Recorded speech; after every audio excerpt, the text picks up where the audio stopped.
El acuerdo de Mercosur debería ser celebrado como cualquier tratado de libre comercio. Todos estamos a favor de un comercio más libre en el que las barreras regulatorias, las barreras proteccionistas se eliminan. Sin embargo, hay algunas áreas que se deben criticar porque en el acuerdo de Mercosur parece que la palabra libre no está muy presente. Vamos a hablar de todo ello.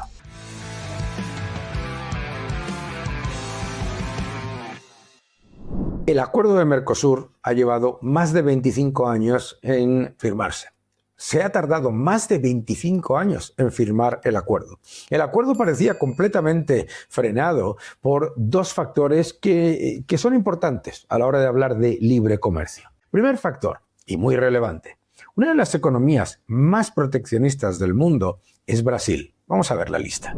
Aquí podéis ver cómo Brasil está entre una de las economías más proteccionistas. Es una economía literalmente que ha basado su posición en los últimos años, en vez de en reducir las barreras comerciales, en aumentarlas. Y en aumentarlas de manera significativa también para sus socios. Y este factor es importante. Recuérdalo para después. Brasil es una de las economías más proteccionistas del mundo. Segundo, el gobierno de Lula no solamente no ha aceptado reducir las barreras comerciales que se imponen por parte de Brasil, sino que con el truco que también utilizan otros países, algunos obviamente lo conocemos bien en la Unión Europea, con el truco de contenido local y de respeto a las culturas indígenas o a lo que tiene que ver con el medio ambiente, lo que ha hecho ha sido aumentar las barreras comerciales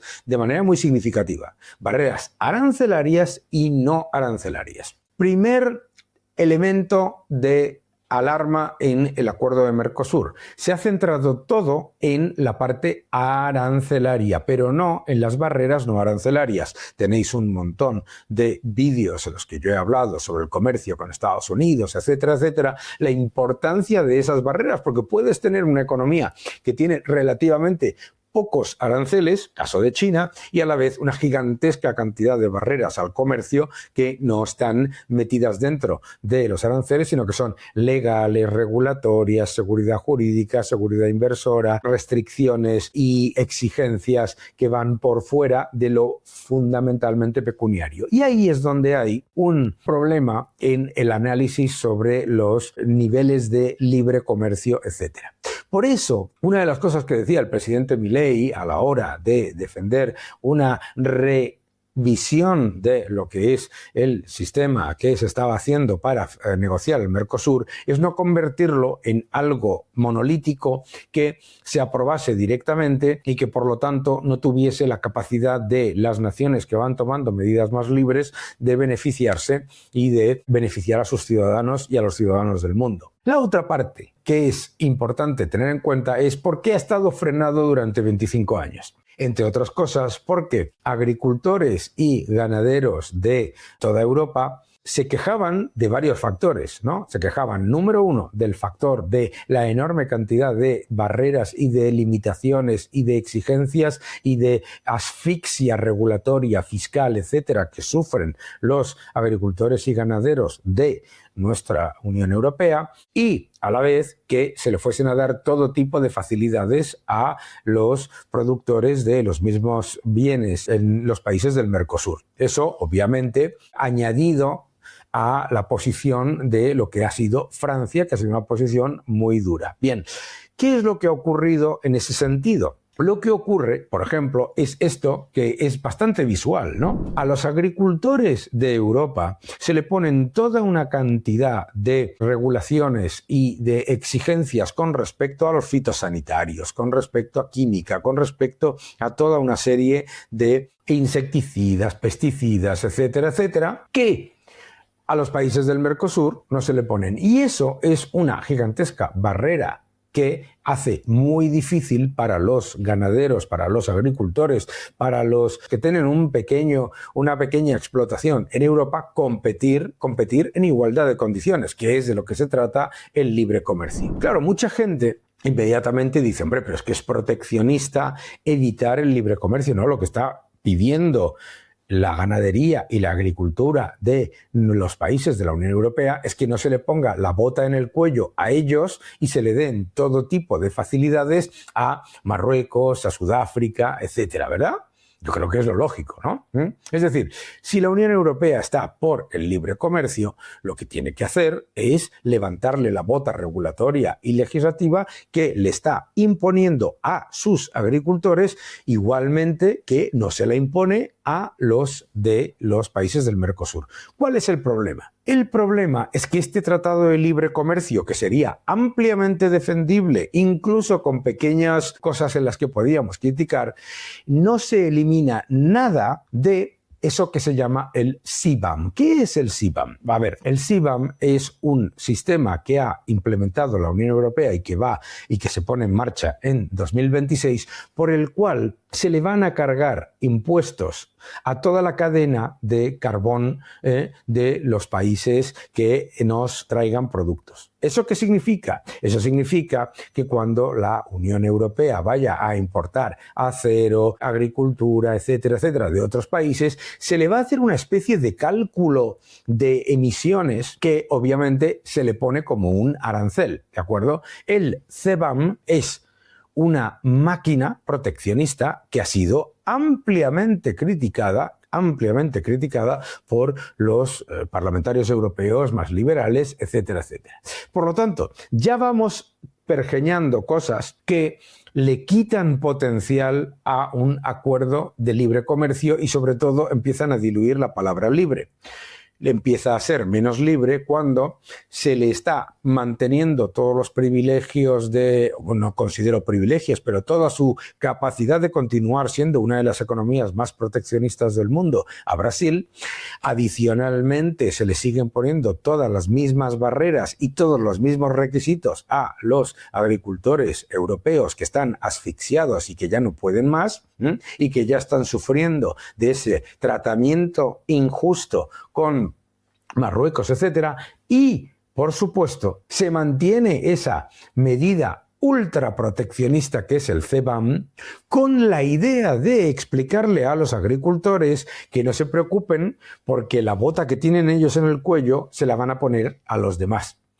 ¿Cuál es el problema? Que eso no funciona de esa manera. ¿Por qué? Porque lo que va a hacer va a ser funcionar de una manera mucho más negativa. Es decir, toda esa gente que se ha quejado sobre los aranceles, ¿de acuerdo?, que se han hecho para negociar y se han llegado a acuerdos comerciales que han sido positivos para todos, resulta que ahora mismo se callan ante lo que es una brutalidad arancelaria mucho mayor y en muchos casos calculada de la manera más aleatoria, que es el CBAM en Europa. Además, el Mercosur se ha planteado como un paquete dividido en dos partes que, como explica, por ejemplo, pues, los eurodiputados de Vox o del Partido Popular, ¿qué es lo que ocurre? Que no va a pasar por los trámites de los parlamentos europeos porque si no sale por un lado, sale por el otro, ¿de acuerdo? Entonces, vamos punto por punto. El Mercosur era una gran oportunidad. El Mercosur es una buena oportunidad. Lo que pasa es que, como todas las buenas oportunidades, puede venir con un montón de elementos negativos. Se ha perdido la oportunidad de que sea un mecanismo de verdadero libre comercio, es decir, que se le quite la bota del cuello a los agricultores europeos y, por lo tanto, puedan competir en igualdad de condiciones y todos nos beneficiemos como consumidores, ¿de acuerdo? Segundo, se ha perdido la oportunidad de forzar a Lula y a Brasil para que eliminen la gigantesca cantidad de barreras no arancelarias y arancelarias que tiene. Vuelvo a repetir que Brasil es una de las economías más proteccionistas del mundo. Ojo, del mundo. No te sorprendas mucho cuando veas en esta lista que entre los más proteccionistas del mundo resulta que están todos esos que están en el acrónimo de BRICS. Brasil, Rusia, India, Indonesia, China, Sudáfrica. Fíjate qué curioso, ¿verdad? Y por supuesto que no se ha hecho absolutamente nada por mitigar los gigantescos efectos negativos de esa sí medida ultraproteccionista que es el CBAM. Entonces, ¿qué es lo que pasa? Puede pasar lo siguiente, que ante toda esa cantidad de elementos que en realidad funcionan como barreras a un acuerdo de verdadero libre comercio, resulta que los países que tengan más apertura a la hora de comerciar, ¿no? Pues no van a salir beneficiados. Segundo, se mantienen todos los elementos proteccionistas de Brasil. Tercero, se mantienen todos los elementos proteccionistas de la Unión Europea. Cuarto, se entrega a los países como un paquete ya hecho y además dividido en dos, por si acaso una parte es contestada por los parlamentos, entonces la otra sale igualmente. Es decir, pierde la parte de debate y de análisis que sería perfectamente defendible. Vuelvo a repetir que un acuerdo como el de Mercosur, cuando es de libre comercio de verdad, tiene grandes cosas positivas. Tiene grandes cosas positivas, pero nosotros no podemos olvidar a nuestra agricultura y no podemos olvidar a nuestro sector primario que está asfixiado y que ya ha sufrido, con el caso de otros países, la competencia injusta en la que se le ponen toda una cantidad de barreras a nuestros agricultores, pero no se les ponen a los otros, ¿de acuerdo? Incluso se les subvenciona. Entonces, no es una cuestión de ir contra los agricultores de los países del Mercosur, para nada. Los países del Mercosur tienen toda la maravillosa oportunidad de poder empezar a mejorar de manera significativa. Y eso es bueno. Eso es bueno. El nuevo orden económico mundial, ya en tercera edición, el nuevo orden económico mundial, el título de mi nuevo libro. No te lo pierdas, te va a gustar. El nuevo orden económico mundial. El problema de Mercosur es que no se ha hecho como un tratado de libre comercio, sino que se ha hecho como un tratado de urgencia en el que se mantienen todos los efectos negativos de los que están implementando políticas más proteccionistas con un objetivo que era simplemente poner encima de la mesa que la Unión Europea llega a acuerdos tan rápidamente como Estados Unidos. Pero vuelvo a repetir, muchos factores. Un acuerdo de libre comercio, maravilloso. Hay que defender los acuerdos de libre comercio. El problema de Mercosur es que se le ha diluido la palabra libre para fortalecer a aquellos que tenían más capacidad de negociar, perpetuar las medidas proteccionistas, sean bajo la excusa medioambiental o sea bajo la excusa política y también de contenido local, etcétera, de otros. Que desafortunadamente, por lo tanto, se diluye la capacidad de creación de riqueza tanto para los países con los que comerciamos como para nosotros. Y finalmente que no se le levanta la bota del cuello a nuestros agricultores y a los agricultores de toda Europa. Es más, como el acuerdo tiene unos máximos, ¿de acuerdo? Resulta que también se limita la capacidad de ese libre comercio. Y como el acuerdo tiene unos factores de resistencias por tantos lugares, en realidad tiene el riesgo de convertirse en un acuerdo de libre comercio que no es un acuerdo de libre comercio y que encima no mejora la situación de los agricultores europeos o de los agricultores de los países de América Latina que tienen niveles de libertad económica y de apertura mayores. Increíble. Por lo tanto, ¿qué es lo que hay que hacer? Obviamente, un montón de gente dirá, lo que hay que hacer es romper, ¿no?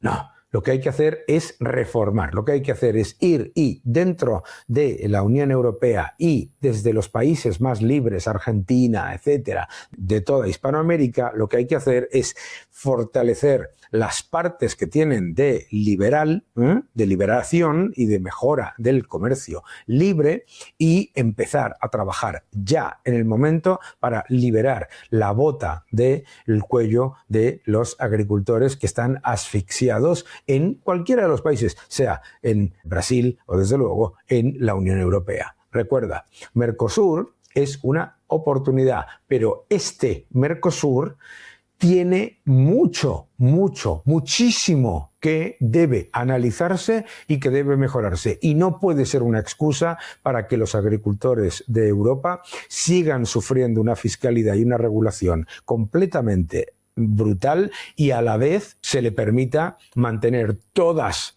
las barreras proteccionistas a uno de los países más proteccionistas del mundo, como es Brasil. Nada más que eso. Si queremos libre comercio, lo que tenemos que hacer es precisamente fortalecer la capacidad de los que lo hacen bien y con más capacidad de generar valor añadido y con más libertad económica, hacerlo mejor. No justificar a los que han aumentado las barreras comerciales, arancelarias y no arancelarias. Recuerda eso siempre, que no te engañen.